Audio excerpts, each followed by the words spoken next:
Welcome to Nightmare Report.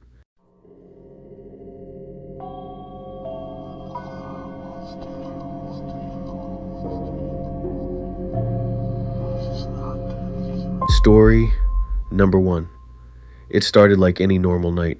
My parents had gone out of town for the weekend, and for the first time ever, I had the house completely to myself. No rules, no noise complaints, no one checking in, just me, a quiet neighborhood, and a long list of things I planned to do. By 11:30 p.m., though, the excitement had worn off. The house felt different, not empty, just aware. I told myself it was nothing. Big houses always creak, old pipes, shifting wood, the usual. I turned up the TV volume just to fill the silence and tried not to think about it. That's when I heard the first sound. A click.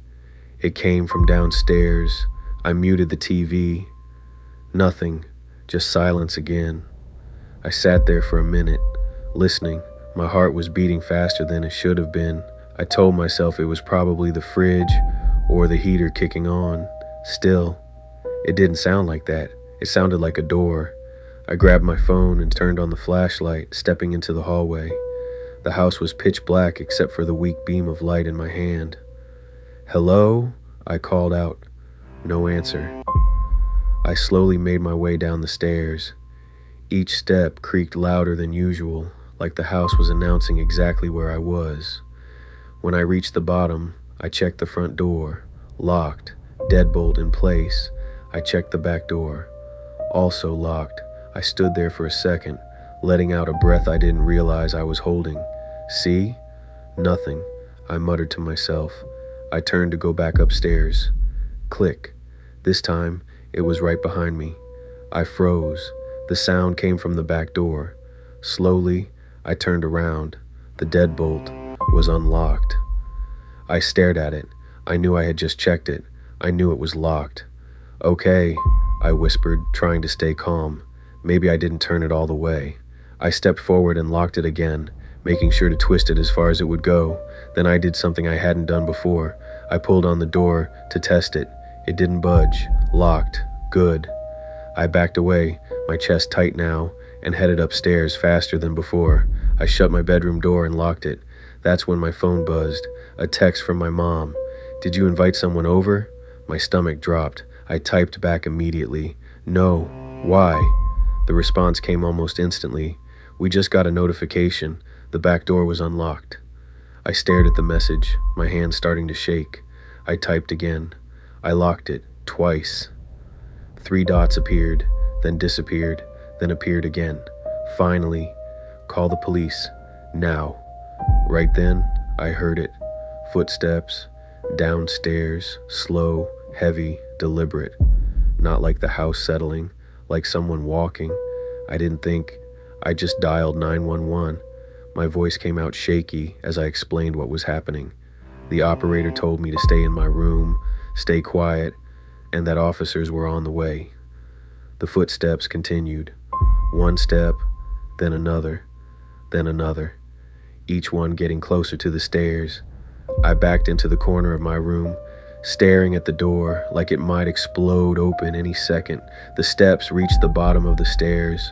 Then they stopped. Silence. A long, suffocating silence. I could hear my own breathing, loud and uneven. Then, the stairs creaked. One step up, then another. Slow, unhurried, like whoever it was knew I couldn't escape. I covered my mouth to keep from making any noise. The footsteps reached the top of the stairs, then stopped again, right outside my door. I stared at the handle, waiting, praying it wouldn't move. For a second, nothing happened. Then, the handle twitched. I felt my heart drop into my stomach. It turned slightly, then stopped. A pause, and then a soft voice from the other side. "Hey." I didn't recognize it. "Why'd you lock me out?" I couldn't breathe. I didn't answer. The handle started turning again, slower this time. Testing, like they were figuring out how much force it would take. Then suddenly, bang! Something slammed into the door. I screamed. Another hit. The door shook in its frame. "Open it." The voice said, louder now, angrier. Another slam. I backed up further, my legs shaking so bad I could barely stand. Then, sirens, distant at first, then getting louder. The banging stopped instantly. Silence. I heard quick footsteps, rushing now, back toward the stairs. Then nothing. A minute later, police were inside the house. They searched everywhere. Closets, bathrooms, the basement. Outside, nothing. No broken windows, no forced entry, no sign anyone had been there, except for one thing. The officer called me downstairs and pointed at the back door. There's your problem, he said. I looked. The deadbolt was still locked, but just above it, there was a second lock, one I had never seen before. Old, rusted, installed on the outside of the door, and it was hanging, wide open. Story number 2. The house wasn't supposed to feel this big. It was the same place you'd lived in for years. Same creaky stairs, same humming fridge, same hallway that led to your room. But tonight, with your parents out of town and no one else around, it felt stretched, like the walls had quietly pulled themselves farther apart. You told yourself it was nothing, just silence. You locked the doors, checked the windows twice, turned on the TV for background noise. Something normal, something loud, the kind of noise that makes a house feel alive. But it didn't help, because every time the TV volume dipped, even slightly, you could hear it. A faint sound upstairs, a slow, dragging noise. You muted the TV. Silence swallowed the room. There it was again. Thump. Scrape. It came from directly above you, your parents' bedroom. You froze. No one's up there, you whispered out loud, like saying it would make it true. You grabbed your phone, heart beating just a little faster now, and started up the stairs. Each step creaked louder than it ever had before, like the house was trying to warn you or announce you. Halfway up, the sound stopped completely. You stood there, listening, nothing, no movement, no breathing, no footsteps, just silence. You reached the top. The hallway was dark, except for the faint glow coming from your room at the end. Your parents' door was slightly open. You didn't remember leaving it like that. You pushed it open slowly. The room was empty. Everything looked normal. Bed made, curtains still, nothing out of place. You let out a breath you didn't realize you'd been holding. See? You muttered. Nothing. You turned to leave. Thump.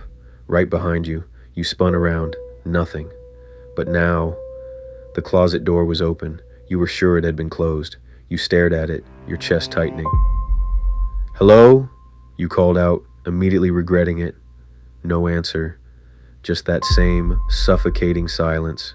You stepped closer, one step, then another. The darkness inside the closet felt wrong. Not just dark, but deep, like it went farther back than it should. You reached for the handle, and the light in the room flickered, once, twice, then went out. You gasped and stumbled back, your phone slipping from your hand and clattering onto the floor, pitch black. You scrambled, grabbing your phone, fumbling to turn on the flashlight. The beam snapped on and pointed straight at the closet. Something moved inside, fast.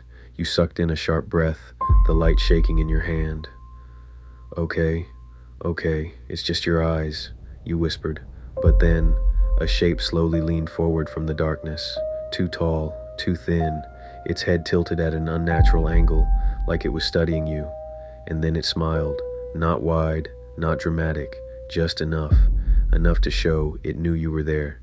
You screamed and bolted out of the room, slamming the door behind you. You didn't stop running until you reached the living room. You grabbed your keys, your phone, anything, and ran for the front door, locked. Good. You fumbled with it anyway, hands shaking, and then you heard it. From upstairs, footsteps, slow, heavy, coming down. Step, step, step. You backed away from the door, your breath hitching. No. The footsteps reached the bottom of the stairs, then stopped. Silence again. You stared into the dark hallway. Nothing there. You forced yourself to move, inching toward the kitchen, grabbing the biggest knife you could find. Your hands trembled so badly you could barely hold it. "Who's there?" you shouted, your voice cracking. No answer. Then, from right behind you, a whisper, so loud. You spun around, slashing the knife through empty air. Nothing. No one. But your phone buzzed in your hand. You looked down. A notification from your home security app. Motion detected. Upstairs hallway. Your blood ran cold. You slowly lifted your eyes toward the staircase, and there it was, standing at the top, watching you. The same crooked head, the same thin smile. Only now, it wasn't hiding. It started walking down. Slowly. Deliberately. Step. Step. You backed away, hitting the wall. Nowhere left to go. Your voice came out as a whisper. "What do you want?" It stopped halfway down the stairs, its head tilted further than before, almost snapping. And then it spoke, in a voice that sounded exactly like yours. "I live here." The lights cut out again, and this time, they didn't come back on.